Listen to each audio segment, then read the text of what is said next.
Hey everyone, and welcome back for another deep dive. Yeah, welcome back. Today, we're going to be tackling a topic that I know a lot of you are interested in, Yeah. starting a small business. Yeah. Always a popular one. It really is. And so to do this, Okay. we're going to be using a real-world example Love it. of an upscale garden and home decor shop Oh, nice. called At Home. Okay, great. And this is all based on an interview that we did with the owner, Jane. Excellent. And we're going to kind of go through her journey of how she started this business. I'm excited. And hopefully, by hearing her story, Yeah. it'll spark some inspiration for you, the listener, I love it. to maybe start your own business. Absolutely. And Yeah. Jane's story is a really good example of how powerful it can be to start a business Yeah. based on something you're really passionate about. Right. But it also shows how important it is to have Yeah. a really solid plan Absolutely. to help make sure that that passion actually flourishes. That's it. You can't just be passionate. You gotta have the plan to back it up. Right. So let's start with James. Oh. Why? Okay. What sparked her entrepreneurial journey? Well, she said, and I quote, "I've always been obsessed with creating beautiful spaces, both indoors and out." Oh, I love that.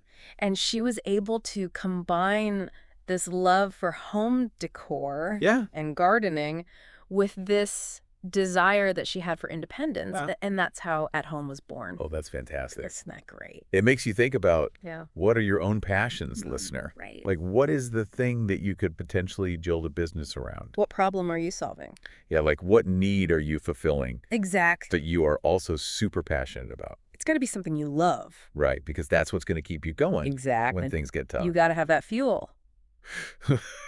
But passion alone Yeah. isn't enough, right? Oh, you're telling me.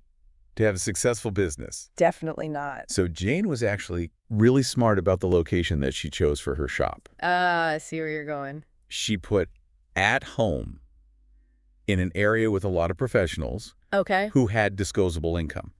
Makes sense. So this demographic is Okay. way more likely to invest for sure. in really nice home decor, Yeah, they want the good stuff. which aligns perfectly with the kind of products that Jane was selling. So she knew her market. Yeah, it wasn't just luck. Right. She knew who her ideal customer was, Yeah. and she went to where they were. Smart. And that same strategic thinking also extended to her marketing. Oh, tell me about it. So on top of having this prime location, Yeah. Jane also created a website Okay. for online A orders, smart move. which meant that she was able to expand her reach Yeah. beyond just her immediate neighborhood. Right. So she was able to tap into a much larger market Of course. and also capitalize on this growing trend of online shopping. Everyone's buying online Yeah, and it's so important for business owners these days. Absolutely. to make sure that they have a good online presence. If you're not online, do you even exist? But let's talk about the big thing Oh, yeah. that everyone always has to think about. Okay. Money. Oh, the dreaded finances. Starting a business Yep, requires capital. it does. And I'm sure that was a big challenge for Jane as well. Funding is a big hurdle It is. for a lot of new businesses. Huge. It can make or break you. So how did she do it? Well, Jane used a combination of her personal savings, Okay. and then she also got a loan from her family. Gotcha. And that's how she got At Home up and running. Okay. So that's a good takeaway right there for our listener. Yeah, for sure. Make sure that you explore all of the different funding avenues that are available to you, Right. because there are a lot. There are. You can use your personal savings. Yep. You can get loans from family and friends. Mm. There's crowdfunding. Oh, yeah, that's a popular one. There are small business loans. Right. There are so many different ways. It's not just one size fits all. To get the money that you need Exactly. Find the one that works for you. to start your business. Exactly. And then, of course, once you've got the money part figured out, Yeah. you have to think about the legal side of things. Oh, right. The structure of the business. So how did Jane decide to set up her business legally? Well, she went with a sole proprietorship, Okay. which made sense for her because she was the only owner Uh-huh. and the only one running the business. Right. So she liked that this structure was simple and that she had complete control. Makes sense. However, and this is important for our listeners to keep in mind, Yeah.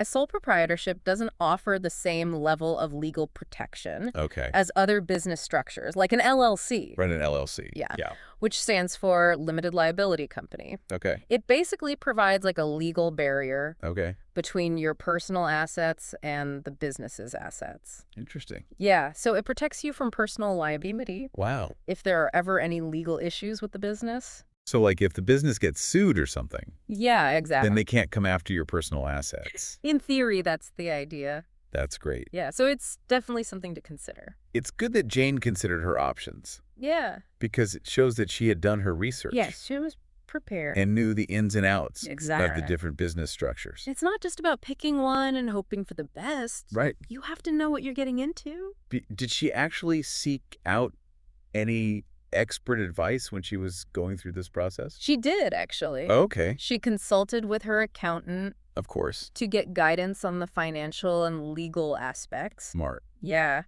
And she also took advantage of resources like Business.gov.au. I've heard of that. Yeah, it's a great website. What is that? It offers a bunch of information and support for new business owners. Oh, that's fantastic. Yeah, it's a really valuable resource. So yeah, I think that's a really good point that you brought up, that Yep. even if you feel like you can figure everything out on your own, Mm-hmm. it's still a really good idea to consult with experts Absolutely. and take advantage of all the free resources that are out there. You don't have to reinvent the wheel. Exactly. There are people and resources that can help. Now, I know that when Jane first started at home, Okay. she had this situation where she had to close the shop Oh, yeah. Tell me about that. for a long weekend. Okay. And I thought this was a really good example of a learning experience. A common one, actually. Yeah. So she decided to close up shop for a long weekend to spend time with family, Okay. which is important, right? Totally. Personal well-being, you can't neglect that. Definitely not. But looking back, she realized that she might have missed out on some business Own it. by closing during that time. Especially because it was probably a peak period for her business. Probably. Yeah, people are out and about on long weekends. Right. So how could she have handled that differently? Well, she could have hired someone temporarily to manage the shop while she was gone. That way she could have taken her break Right. without completely shutting down. And losing business. Exactly. Yeah, that makes a lot of sense. So it's all about planning, It is. delegation, And making sure that your business can continue to run business continuity. even when you're not there. That's the goal. Yeah, So key takeaways from Jane's experience. you got it. Passion is great, Mm-hmm. essential even, For sure. but you got to combine that passion with a strategic approach. Okay. You have to understand your target market, Yeah? build a strong online presence, Uh-huh. get that financial plan in order, Solid. choose the right legal structure, Yep. and don't be afraid to ask for help. All very good points. Launching a business is a journey. It is. There's going to be ups and downs. Absolutely. You're constantly learning and adapting. So true. And you have to find that sweet spot The balance. between your personal life and your professional life. It's tough. It is. But it's so rewarding. Absolutely. So listener, Yeah. if you were to start a business today Yeah. based on something you're passionate about, All right. what do you think would be your biggest challenge? Oh, that's a good question. And how would you approach it? Yeah. Let us know. Leave us a comment. We want to hear from you. We hope Jane's story has provided you with some valuable insights Yeah. and that it has inspired you Mm-hmm. to maybe take that leap Take the plunge. into the world of entrepreneurship. The world is your oyster. It is. Good luck out there. Thanks for joining us. See you next time. And we'll see you next time for another deep dive. Bye, everyone. Bye.